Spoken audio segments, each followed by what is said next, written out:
Hey everyone, it's Hayes, and in today's video I'm going to attempt to explain what happened in Werepapas with the rings. It's just a bit of a mess. There's been a lot of confusion, so I'm going to try and do my best, since as usual Thomas has made it even a bigger mess. And honestly, I do not buy his reasoning, and unless he's lying, and he does lie from time to time, this is the canon reasoning. So even though it's technically canon, I suppose, I don't particularly think it's very good, but we'll get into that more by the end of the video. So, to recap, in 605 Werepapas, Millie's Akuma goes in the twin rings, and to de-akumatize her, Ladybug breaks the rings. She's very hesitant because, as we all know, after representation, she knows that Adrian's Amok is in those rings, and is, the reason for his existence, the thing that's keeping him alive. Ladybug breaks it anyway, and the Akuma releases, as expected, but there is no Amok, and Adrian feels fine. So, what happened?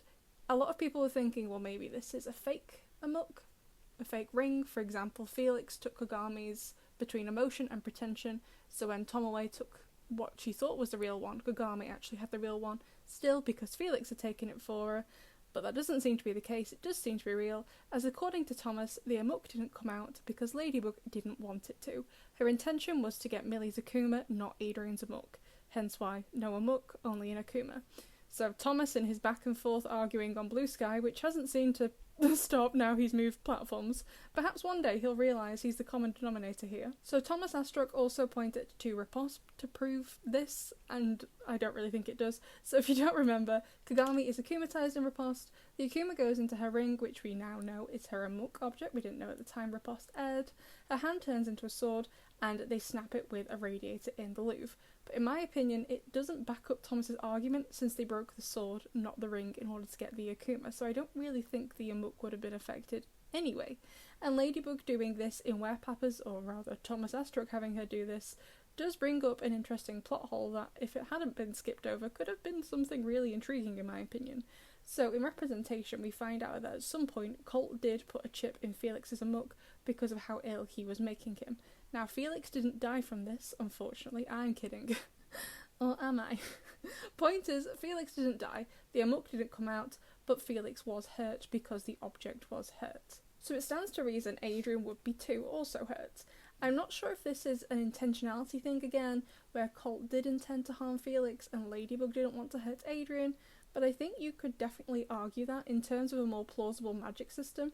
I personally think it would make more sense that if an Amok object is broken or damaged in some way, even if the Amok doesn't release, then the Senti monster is hurt. Not killed, don't get me wrong, but hurt.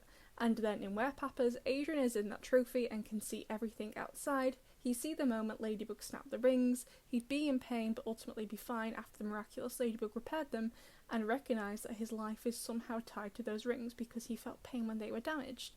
And then eventually, not in Werepapas though, over the course of the season, realise he is a Senti monster. But since they like to pretend that Adrian is stupid, even though they also gave the boy the ability to speak Mandarin, which is extremely difficult to learn if you're not from a Mandarin-speaking country to begin with, what they should have just done, which also would have saved all of this confusion in the first place, would be to have Ladybug talk Millie out of her Akuma like they did with Kagami in Perfection and other people over the course of the show. That's it. That's all they have to do. So I hope this clears things up for you. I don't particularly buy the reasoning. I don't think it's good reasoning. But there you go. No, this doesn't not prove that Adrian is a Senti monster. He is a Senti monster. It's just the writing of this show is really weird. Anyway, besties, I'd love to know what you think of that, and I will see you in the next one.